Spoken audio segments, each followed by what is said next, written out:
네, 여러분 안녕하십니까? 유튜브 채널 김의진 TV를 운영하고 있는 청년 김의진입니다. 저는 오늘 이 대한민국을 완전히 망치고 쓰러뜨리려고 하는 이 종북 주사파들에게 청년들의 목소리를 전달하기 위해서 이곳 스튜디오에 나왔습니다. 여러분, 저는 본래 경찰관이었습니다. 경찰관으로서 112 신고를 받고 국민 여러분, 시민 여러분들의 자유와 안전을 지켰던 자랑스러운 대한민국 경찰관이었습니다. 그런데 제가 직접 사직서를 제출하고 이따위 정부를 위해서 내가 충성할 수 없다고 사직서를 제출하고 제복을 벗고 거리로 나와 애국운동을 시작했습니다. 그렇지! 저는 대한민국이라는 이 자유민주주의 체제를 사랑합니다. 이 자유시장 경제와 마틴 루터의 종교개혁부터 시작된 이 프로테스탄트 윤리, 경제 성장, 국가 안보, 미국식 자유민주주의를 이승만 대통령께서 우리 대한민국에 가져와 많은 어려움과 부작용 속에서도 세계 10대, 5대 수출, 강국, 경제대국, 월드컵과 올림픽을 위치한 최고의 경제 선진국으로 성장시킨 이 나라를 사랑하고 이 나라에 충성하기 위해서 경찰이 되었고 군인이 되었었습니다. 그런데 2017년에 이 문재인 주사파 정권이 들어서면서부터 경찰도 군대도 엉망진창으로 변해가기 시작했습니다. 제가 경찰학교에 입교하기 위해서 면접을 준비하는데 정말 터무니없는 이상한 광경을 봤습니다. 중앙경찰학교, 충북 충주에 있는 중앙경찰학교에 교육생들이 경찰 제복 위에 핑크색 어깨띠를 메고 페미니즘과 동성애자, 성소수자들을 옹호하는 캠페인을 벌이기 위해서 충주 역 앞에 나가서 캠페인을 벌이고 있었습니다. 그게 젠더 동아리랍니다. 대한민국 국민 여러분, 이 얼마나 충격적인 일입니까? 아니, 대한민국의 자유와 치안을 책임져야 될 경찰 교육생들이 왜 페미니즘과 동성애를 옹호하는 캠페인을 벌이러 집 밖에 나가 있습니까? 심지어는 제가 경찰학교에서 교육받을 때 대공, 안보 교육 자체가 사라졌었습니다. 외사경찰, 정보경찰, 보안경찰, 북한 체제에 대해서 우리가 왜 이 자유체제를 지키기 위해서 경찰관들이 안보의식을 가져야 되는지 그 교재조차도 만들어 놓지 않고 그 교육 자체가 없었습니다. 그래서 제가 교수님께 따졌습니다. 교수님, 우리가 대한민국 경찰이 된 이유가 이 체제를 지키기 위한 것인데 이런 교육을 하지 않으면 잘못된 것 아닙니까? 그랬더니 대공경찰 담당하는 교수님이 저를 개인적으로 부르셔서 학교 건물 뒤편에서 저에게 이렇게 말씀하셨습니다. 자네가 대한민국 국가에 충성하는 그 마음을 너무나도 가상하게 여긴다. 하지만 지금 이 문재인 정권이 북한에 대해서 비판하고 잘못된 말을 하는 것 자체를 너무 싫어하기 때문에 공무원들이 눈치를 볼 수밖에 없어 미안하다라고 사과를 하셨습니다. 그래서 제가 뜻맞는 경찰교육생 50여 명을 모아서 중앙경찰학교 안에 있는 충성교회라는 교회에 몰래 모여서 안보교육 동아리를 만들어서 활동했었습니다. 여러분, 이게 말이 되는 소리입니까? 대한민국의 자유체제를 지켜야 될 경찰관 교육생들이 대통령과 대한민국 정권의 눈치 때문에 교회 건물에 숨어서 안보 교육을 해야 된다는 것이 말이 되는 소리입니까, 여러분? 심지어는 제가 경찰관이 된 이후에도 여러분 부동산 대란 기억하시죠? 2020년도에 이 계획 통제 경제에 익숙한 운동권 세력들이 부동산 적폐를 청산하겠다면서 민간 임대 사업자들을 투기꾼으로 몰아서 세금 폭탄을 때리기 시작했습니다. 사유재산을 강탈하고 토지 공개념, 국유화, 온 나라가 사회주의 통제 시스템으로 바뀌려는 것을 보고 도저히 이것은 잘못되었다고 생각해서 제가 직접 경찰관 신분임에도 불구하고 이름을 밝히지 않고 거리로 나가서 정치적인 집회를 냈습니다. 저는 경찰서에서 집회와 시위를 담당하는 담당 경찰관이었습니다. 그런데 집회를 담당하는 경찰관이 직접 집회에 가서 반정부 시위에 참여했다는 혐의 때문에 고발을 당해서 징계위원회에 끌려갔습니다. 저는 징계위원회에 가서 말을 할 때도 당당하게 말해야 되겠다. 절대로 기죽지 말고 있는 그대로 이야기해야 되겠다고 다짐을 하고 다짐하고 들어갔습니다. 징계위원들 5명이 하나, 둘, 셋, 넷, 다섯 저를 둘러싸고 마치 일제시대 감옥처럼 앉아 있었습니다. 제가 그 자리에 서서 앉은 채로 너의 의견 이야기해보라 얘기할 때 저는 이렇게 말했습니다. 공무원 신분으로 정치적 발언한 것은 경솔한 행동이었다. 그것은 스스로 반성하겠다. 그러나 나의 소신과 신념을 가지고 무너져가는 자유민주주의를 지키기 위해서 잘못된 것을 잘못되었다고 말하는 것에 대해서 한치의 부끄러움도 없습니다. 저는 이렇게 일장연설로 징계위원들의 마음을 돌렸고 징계위원들이 차마 저를 파면이나 해임시키지 못하고 잘못되어가는 이 정부를 그들도 알고 있었기 때문에 가장 낮고 약한 징계를 주면서 징계위원회가 끝난 이후에 저를 개인적으로 불러서 격려를 오히려 해줬었습니다. 우리 경찰 조직 안에서도 지금 이 정부가 얼마나 미쳐 돌아가고 있는지 알고 있는 사람들이 굉장히 많습니다. 하지만 말하지 못하고 있었을 뿐입니다. 여러분, 이 문재인 정권이 탈원전 태양광 정책을 추진하면서 우리나라의 산업 생태계 전체를 박살내버리고 있습니다. 여러분, 내년 4월 달에 전기료, 가스비가 무려 40년 만에 2자릿수 이상 인상이 된답니다. 이유가 뭐겠습니까? 무리하게 준비되지 않은 세계 최고 수준의 우리나라 원자력 기술을 박살을 내버리니까 에너지 수급이 제대로 될 리가 있습니까?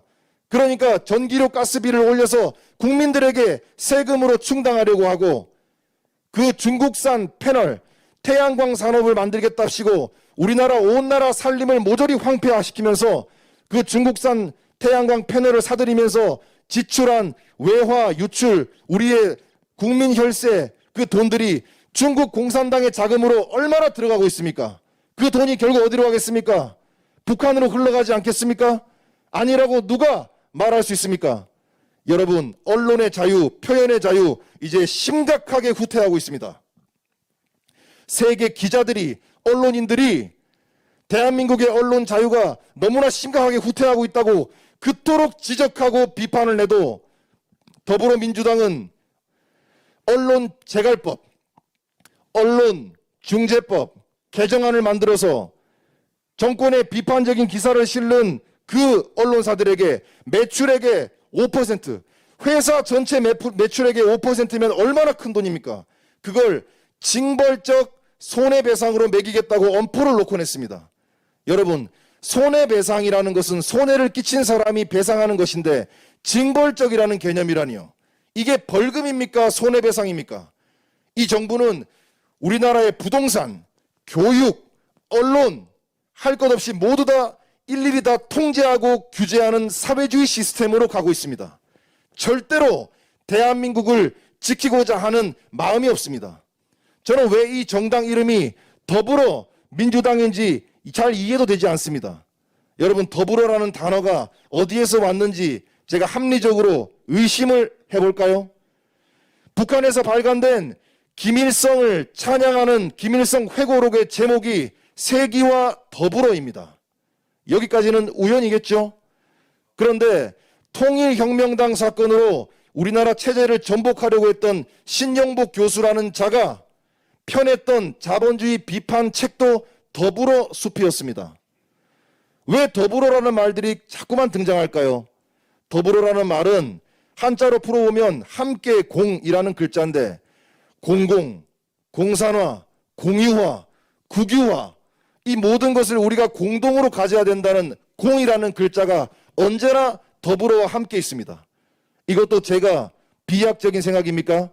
이렇게 말을 하면 극우 세력입니까? 극우 세력이라는 프레임 때문에 용기를 잃어서는 안 됩니다.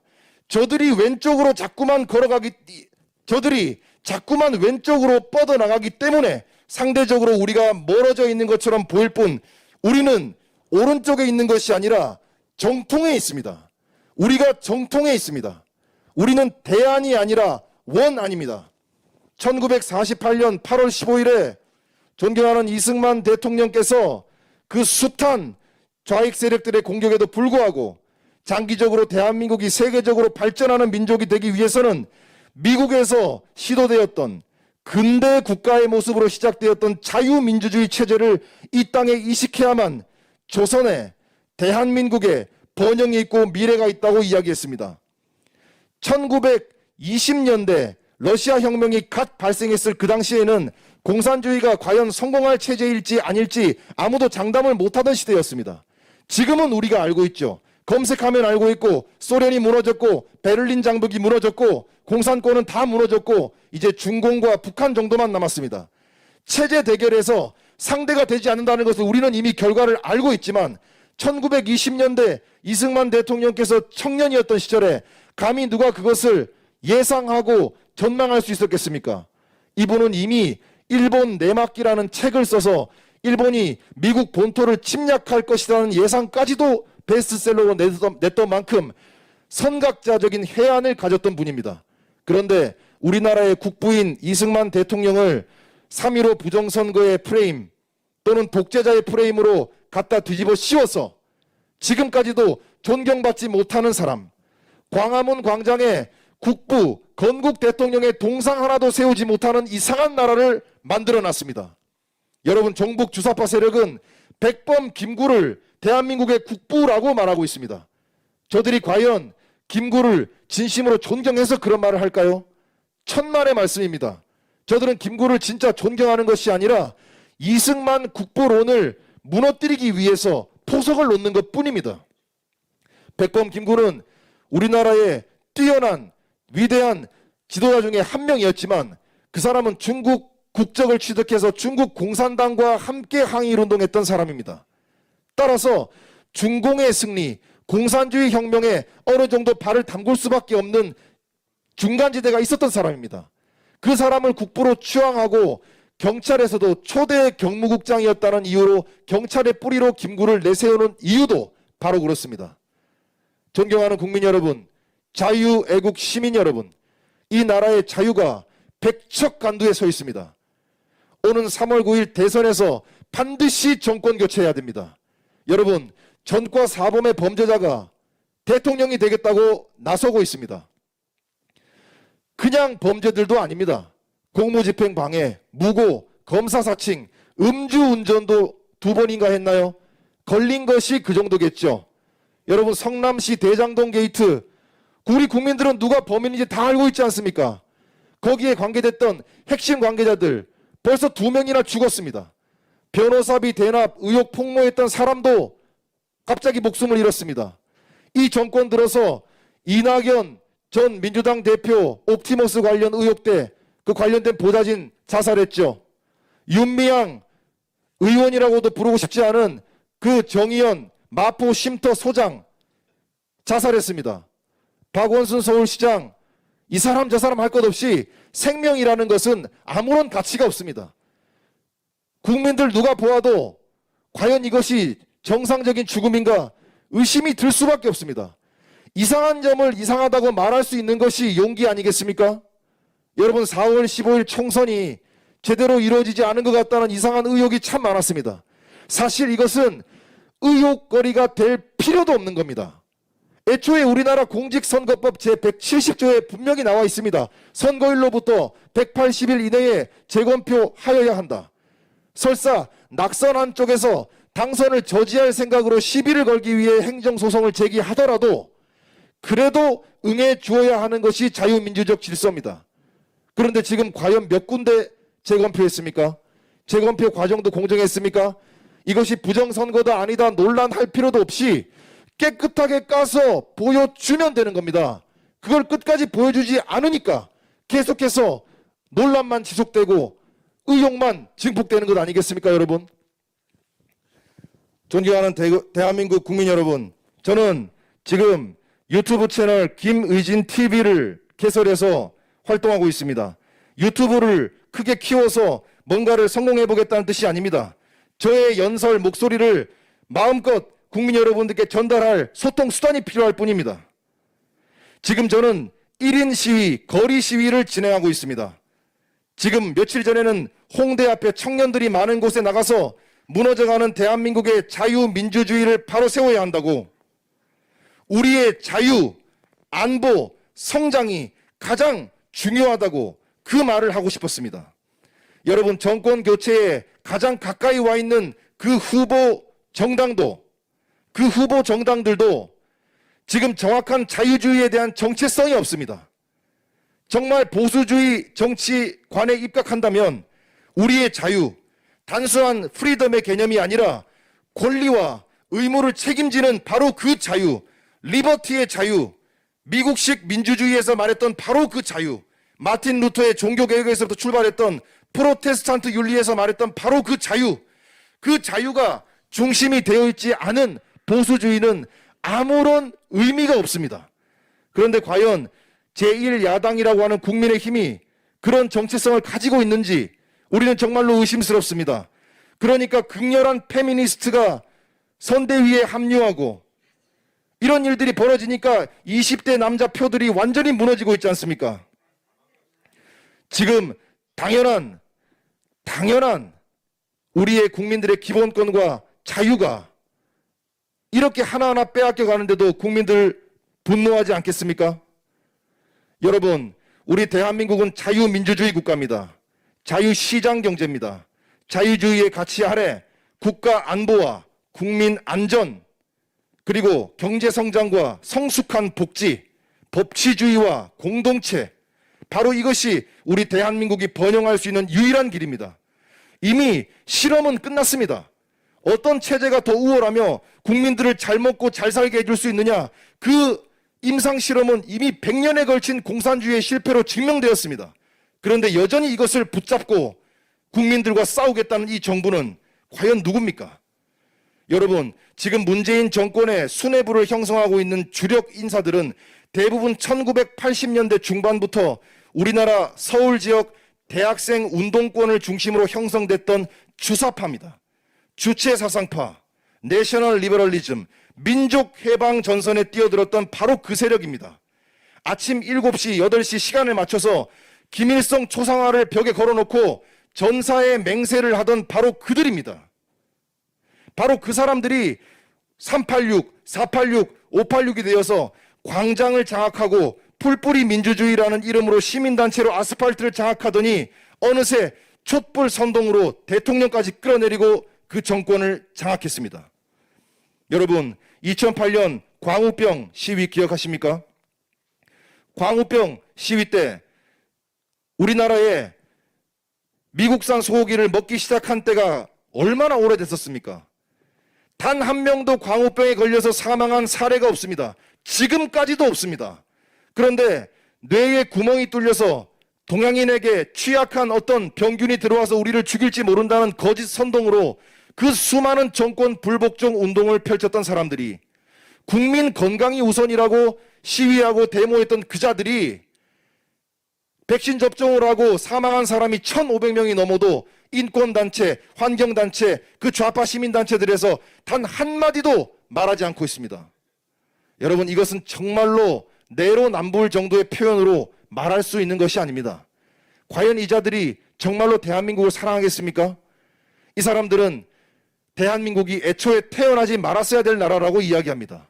그 근거로 내미는 것 중에 하나가 미군이 우리나라를 3년간 미군정할 때 실시했던 일종의 여론조사에서 독립된 국가가 사회주의로 갔으면 좋겠다는 결과가 많았었는데 이승만과 괴뢰 패당이 미국과 손잡고 친미 정권을 수립했다고 호도해 왔습니다. 여러분, 과연 그 말이 사실이라 하더라도 우리가 친미 태극기와 성종기가 하나의 동맹이 되어서 싸우지 않았다면 지금 우리는 김정은 수령을 모시고 있어야 되는 인민들로 전락해 있을 겁니다. 여러분, 80년대 민주화 운동에 대해서도 재평가가 필요합니다. 그리고 2020년대를 바라보고 있는 지금도 러시아 혁명이 일어난 지 100년이 지났음에도 아직도 공산주의의 환상 속에서 벗어나지 못하고 있는 이 종북 주사파 세력들에게 우리는 철퇴를 가하고 반드시 정권 교체를 이루어야 됩니다. 끝으로 촛불 선동으로 집권한 이 세력에게 마지막 이 사자후를 던지면서 연설을 마치겠습니다. 촛불로 흥한 자, 횃불로 망할 것이다. 감사합니다, 여러분.